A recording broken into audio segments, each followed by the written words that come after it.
Hi all, welcome back. ഇന്നൊരു easy breakfast ആണ് കേട്ടോ കാണിക്കുന്നത്.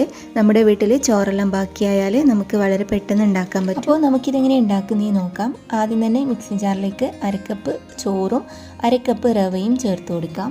പിന്നെ നമുക്ക് വേണ്ടത് തേങ്ങയാണ്. അരക്കപ്പ് തേങ്ങ ഇതിൽ ചേർത്ത് കൊടുത്തിട്ടുണ്ട് കേട്ടോ. അതിൻ്റെ കൂടെ 1/4 കപ്പ് തൈരും പിന്നെ ഒരു 1/4 കപ്പ് വെള്ളം ചേർത്തിട്ട് നമുക്കിതൊന്ന് അരച്ചെടുത്തിട്ട് വരണം. അപ്പോൾ ഇത് അരച്ചെടുത്തിട്ട് ഒരു ബൗളിലേക്ക് ഒഴിച്ചു കൊടുത്തിട്ടുണ്ട്. ഇനി നമുക്കിതിൽ ഒരു 1/4 ടീസ്പൂണ് ഉപ്പും 1/4 ടീസ്പൂണ് ബേക്കിംഗ് സോഡയും ചേർത്തിട്ട് നല്ലോണം ഒന്ന് മിക്സ് ആക്കിയിട്ട് ഒരു 10 മിനിറ്റ് റെസ്റ്റ് ചെയ്യാൻ വെക്കാം. ഇനി ഒരു ഫ്രൈ പാൻ ചൂടാക്കിയിട്ട് 1-2 സ്പൂണ് മാവ് ഒഴിച്ചിട്ട് ജസ്റ്റ് ഒന്ന് പ്രസ് ചെയ്ത് കൊടുത്തിട്ട് ഒരു മീഡിയം ഫ്ലെയിമിലാക്കി വെക്കുക കേട്ടോ.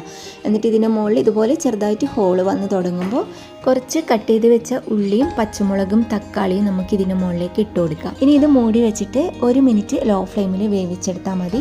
അപ്പോൾ ഇത്രയേ ഉള്ളൂ, സിമ്പിളായിട്ട് ഉണ്ടാക്കാൻ കഴിയുന്ന നല്ല ടേസ്റ്റി ആയിട്ടുള്ള ഒരു ബ്രേക്ക്ഫാസ്റ്റിൻ്റെ റെസിപ്പിയാണിത്. അപ്പോൾ എല്ലാവരും ട്രൈ ചെയ്ത് നോക്കുക. വീഡിയോ ഇഷ്ടപ്പെട്ടാൽ മറക്കാതെ ലൈക്ക് ചെയ്യുക. സബ്സ്ക്രൈബ് ചെയ്യാത്തവരാണെങ്കിൽ സബ്സ്ക്രൈബ് ചെയ്ത് സപ്പോർട്ട് ചെയ്യണേ. അപ്പോൾ നല്ലൊരു വീഡിയോ ആയിട്ട് നമുക്ക് വീണ്ടും കാണാം.